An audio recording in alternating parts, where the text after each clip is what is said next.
What's up YouTube? What's up world? It's your boy Bonky Mark back with another video. And this video, unlike most of my other videos, is going to be an informative video. I'll be talking about, as you can see by the title, 10 things that I dislike since moving back to the Virgin Islands, the US Virgin Islands that is, to be more specific. Of course, there is a cost to living in paradise. Some of the things that I'll be speaking about in this video actually were mentioned in my pros and cons video, and some of the things weren't mentioned in that video. So without any further ado, we'll go ahead and jump right into it.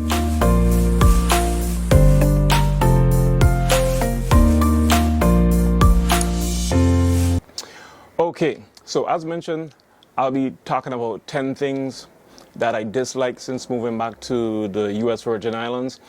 After graduating in Charlotte Amalie High School. I went to elementary school, junior high, and Charlotte Amalie High School, or high school here in the Virgin Islands. And after graduating high school, I went on to live in Atlanta, Georgia, to go to DeVry University. And then after that, I did also go to AIU in the States. But as most people who go to school here finish their secondary education here, I actually ended up staying in the city that I went to school in. And as I mentioned from some of my other videos, after a series of unfortunate events, I did actually end up moving back to the US Virgin Islands about 10 years ago. And since moving back, of course, I think sometimes we have to get off island, this small, especially growing up on St. Thomas, a small 32 square mile island. You do have to get off and experience life elsewhere, and then even when you come back, there are things that you would want to see change, and hopefully all of us actually should want to see change here as well, instead of getting the attitude, well, that's how we always used to do it. No, that's not going to fly. We want to see improvements. We want the betterment of the Virgin Islands on a whole. So this is not going to be in any exact order. I will tell you, to me, what is the biggest thing, of course, that I don't like when I get to it. Okay, so the first thing I'm going to talk about since moving back to the Virgin Islands is going to be power. Everybody know it. The Virgin Islands has a power company called Water and Power Authority, which is known as WAPA. That's the acronym. And we are currently in 2021, and still every month the power at least goes off on each island at least once a week, so to say. Not necessarily an island-wide power outage. They've kind of give it to them. They've kind of gotten down to at least once every 2 months of having a island-wide power outage. But still, they definitely need to do better. The prices of power is going up and up. We in the country, if you do the research, we are actually in the United States of America and its territories, which the US Virgin Islands is included, of course. The Virgin Islands actually has the highest rates for power anywhere. I actually want to say probably anywhere in the world. So that's one of the things that I dislike. My average bill has gone up since the last time I spoke about it in my other video to about average $100 a month. And that is due, I have a 1-bedroom apartment, and that is due mainly in part to me working from home and so forth a lot. So the average right now is $100, and it used to be anywhere between $70 and $80 a month. So that has gone up. That's one of the things I dislike. Per my understanding, they're using some very old generators that they did try to retrofit to use to kind of make it more updated, but still it's not working. We have so much sunlight here, as you can see right now. The sun is starting to beam down. I'm even starting to feel the heat. We use solar power. We're surrounded by water, so we could use hydropower as well. And there's no excuse for us using reusable energy, except for the fact that they want us dependent on fossil fuels for the rest of our lives, which, once again, we have all this unlimited power, as you can see right here. Okay? Moving on to number 2, internet. Being that we're in the information age, I went to school for telecommunications at DeVry University. Everybody want internet, especially our millennials and so forth. If they don't have internet, they start to go crazy. But I'm talking about internet. We right now need the internet to stay connected. We're using internet or data so much more than ever before. I was speaking to some of my coworkers out of Puerto Rico about how much they pay for internet. We currently pay, I think, no, that's including the phone. So if you take away the phone, it's going to be about $60 to $70 just for 25 megs down and 5 megs up. That's nothing compared to what my friends in New York and all those different places have. And we have the speeds, but the price of what they're charging for the internet makes no sense whatsoever. It's ridiculous. It's outrage. And I did hear there's a company out of Puerto Rico that has come here now. Hopefully, they're going to cut the market by lowering the prices by giving the same speeds that other internet companies are actually producing right down here in the islands. So we have to see about that. My friends, as I was talking about, pay about, I think for that same, they pay that same amount, but they get about anywhere between 180 to 200 megabytes down and about 50 megabytes up, somewhere about there. So as you can see, the difference right there, there's a stark difference in how much they pay just over the waters in Puerto Rico compared to how much we pay down here for internet. And moving on, the third thing that I want to mention is the addressing system.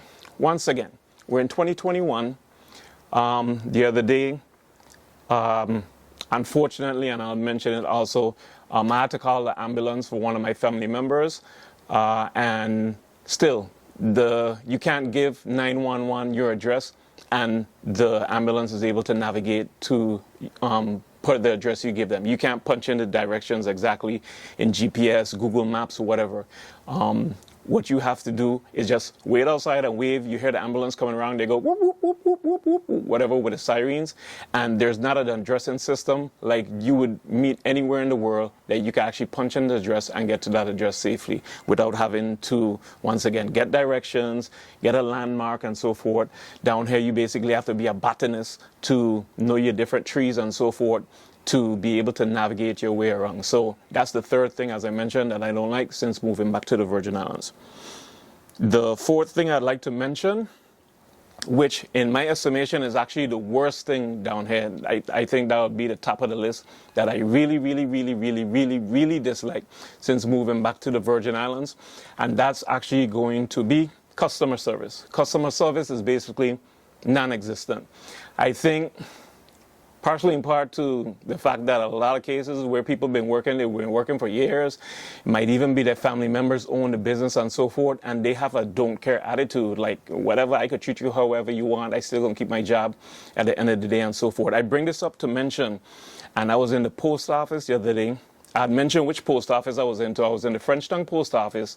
It was about I got there about 4:15 in the afternoon. They closed, this was a Friday afternoon, and they closed around 5 o'clock.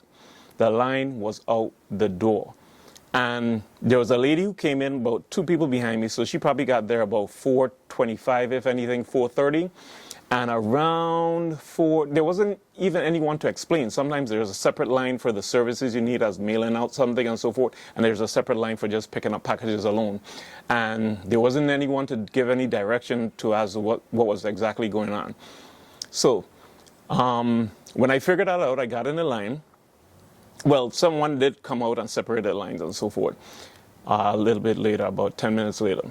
So around 4:45, there was a lady who came out to pick up the slips for everyone who had packages to pick up. And there was this one lady, the same lady who came in about 5 minutes after I did. She said, I have a question. I don't have a slip, but I have here on the records that I was tracking this package, and it was supposed to be in here since Tuesday. But I don't see it. I don't see a slip in my box, and I don't see the package in my box. So I'd like to find out where it is. The lady was like, oh, well, we're about to close.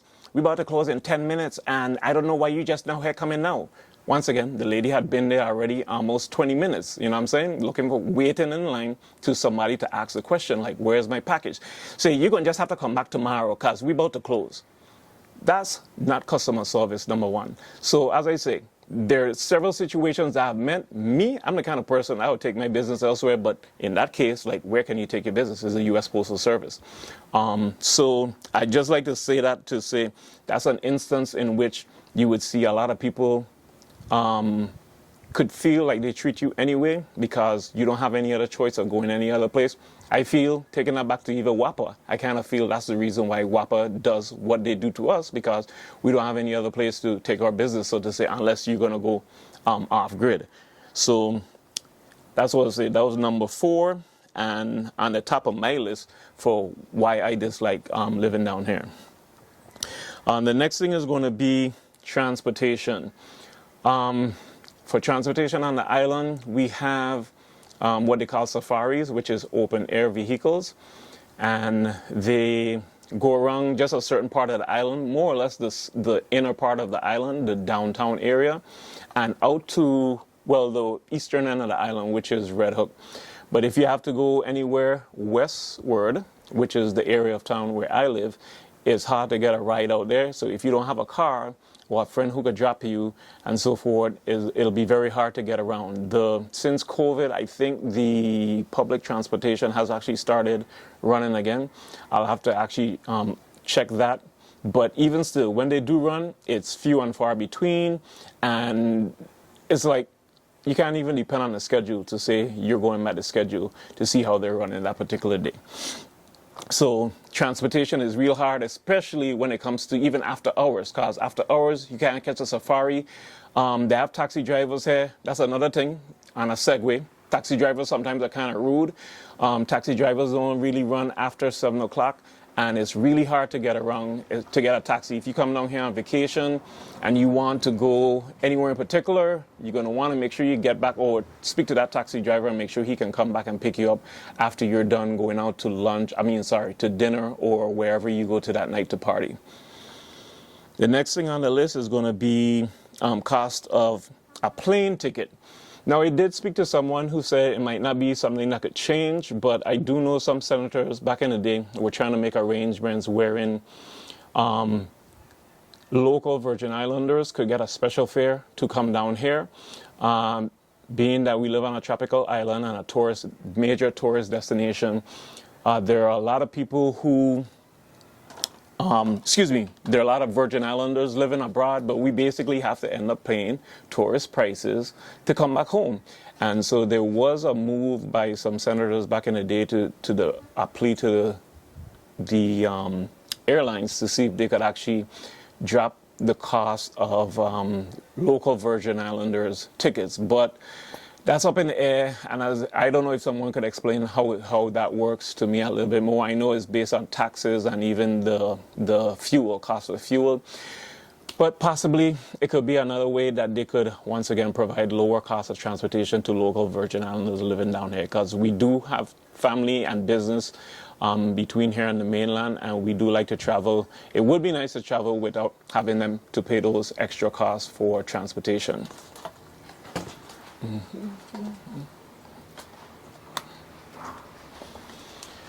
All right, so moving on. I keep on having to move up because the sun is steadily coming this way. The next one, which will be number 7, 8, 9, 10. Okay, number 7 is going to be cell phone service. There are 2 major providers on the island as of this date. October 16, 2021, we have T-Mobile, and we have the major carriers include T-Mobile, and now AT&T changed to a company that bought it out of Puerto Rico, which is Liberty. So it basically still is Sprint and AT&T, for lack of a better words or naming a company. And the better one on St. Thomas, and I believe St. Croix also, service to get is AT&T, aka Liberty. And the less coverage and less services provided by T-Mobile, aka Sprint. And the service, because of the mountainous areas in St. Thomas, is pretty shabby, especially, as I said, on the end of the island where I live. If you're driving, your signal is going to drop. There's been once or twice, and I can recall when I've been driving all the way from downtown home, that the service never dropped. It kept steady, surprisingly. But once again, the cell phone service is pretty much, due to the terrain, is pretty horrible. And you would want to get, if you're getting either one of those, try to get AT&T. However, once again, the pricing is kind of bad or worse for me. I think for AT&T is the pricing is better for T-Mobile, but as I say, you kind of get less coverage. But if you're living in the downtown area and only traversing in that area and out to the eastern end of the island, it may be better for you and worth it price-wise. Okay, so that's what I'll say. Moving on to number 8. The average wage. The average income for a Virgin Islander is around $20,000 to $25,000. That ain't no kind of money to be making. I honestly can't understand how people even make it on that kind of budget of $25,000 a year. And I'm being generous when I say $25,000. The average is actually $10,000 or $22,000, to be honest. And those jobs, there are some people doing even jobs where they should be getting paid more, but the businesses choose to pay them the minimum wage, which is right now I think $11.50 or somewhere around $11 or $11.50. So for the jobs that we do, we live in, the cost of living here is almost comparable to New York or some of the higher places to live in the States. But the pay we get for the jobs we do, I'm saying we, because I'm including the Virgin Islands as a whole, including myself as a Virgin Islander, I'm talking that on average, the pay we get for the jobs is very meager, and it's hard. You basically need 2 jobs to survive here in the Virgin Islands. The 9th thing that I'm going to talk about is entertainment for youth. I think we really need to get some kind of entertainment thing going on, something for the youth to do on the weekends, or even not on the weekends or whatever. You guys have probably seen my video where we went out to Sugar Bay, abandoned Sugar Bay property. I think the government should probably acquire the property and give it to people like me, I ain't gonna lie, who is willing to take it and turn it into something, an area, even the bottom part. I'm not talking about the hotel part, just the bottom part, the flat area where we could turn it into a little theme park, water park, some kind of park, something for some activities for the youth to do. Also, even to put some kind of form of recreation for the youth to do, because there's nothing for the youth to do down here except for being on their phone and TikTok and all that other stuff, YouTube. But once again, yeah, it's not that good. So hopefully we could get some entertainment for the youth. And last but not least, what I have on my list, number 10, is going to be the cost of food. Sometimes when I go shopping, I don't like to go shopping. I sometimes send people out to do the shopping for me. When I go shopping, I don't even look at the price of stuff. I pick it up. I had to be scared. They say the price, I shove it in. I shove the card in to pay, and that's it. I kind of almost even ignore the amount they say when I go to pay, because it's like sticker shock, as you can see from one of my videos that I did. The cost of living in the Virgin Islands and going grocery shopping in the Virgin Islands is ridiculous. The other day, I got a, was it even, I don't even think it was a full cart. It was probably about 4 average grocery bags full of food, and it came up to over $200 shopping, $230 something shopping. And I was like, what in the world did I buy? And thinking about it, I think I was even buying some stuff for a meal, to make a special meal for my parents. And the stuff came up to be so much. It's ludicrous how much the cost of living is in the island, and just the cost of groceries are down here. You definitely would want to save up on some coupons and do some different things to be able to survive, basically, in the Virgin Islands. And that would bring us to the end of the discussion. I would also like to mention that I'm going to actually be starting a new channel. The name of the channel is going to be Back to Jah Ministries, B2J Ministries, or B2J. I'm not sure exactly how I have it spelled out, but the link will be down in the description below. So go ahead and start that channel. That channel, I don't want to call it religious. It's basically going to be like a, kind of like a Bible study, but tying it into these current times, because we're getting ready to come up on some really trying times here, and I want to talk to you guys about that and so forth, and how to survive in this time, because I think a lot of people aren't talking about it enough. Even when you go to church, I think they give too much more of a feel-good message when you go to church and so forth. I believe in congregating, staying by myself in my house. There are only a few days a week, a year that I actually see by looking in the Bible that I actually go to congregate with other people and so forth. But I believe in taking myself once a week on the Sabbath, and actually just focusing on God and my life and the spiritual aspect and so forth. I'm not saying that's the only time I focus on my spiritual aspect. I focus on it every day by reading God's word. But in terms of meeting with other people and reading the Bible and doing Bible study, I'm looking at starting to do a Bible study online. Maybe I might do it live where you can ask questions as well, because I had a lot of questions. I've come into the truth just a couple of years ago, well, 5 years back, and it's been amazing the stuff I've learned, and I'd love to share with you guys also over on my other channel, which once again I'll be putting the link in the description below. So once again, the sun is already out, bright, shining. All praises to the Most High Yah. Just wanted to say thanks to you guys for watching again. Be on the lookout for more awesome content on both our channels. Gonna be going out hiking, not this weekend, but possibly most likely next weekend again, because tomorrow is a high holy day for me. And so for the most holiest day of the year, actually. And then, so I definitely wouldn't be going hiking tomorrow, but coming up on the following videos, you will see us go hiking again and so forth. So awesome stuff coming you guys' way. Thank you for watching. Love you guys. Pray the best for you guys and your family, wherever you may be, wherever you may be living. Hopefully the information I gave you would help you make your decision if you are on the fence about whether to move to the Virgin Islands or not. So peace out. VI to the world. See you guys on the next one.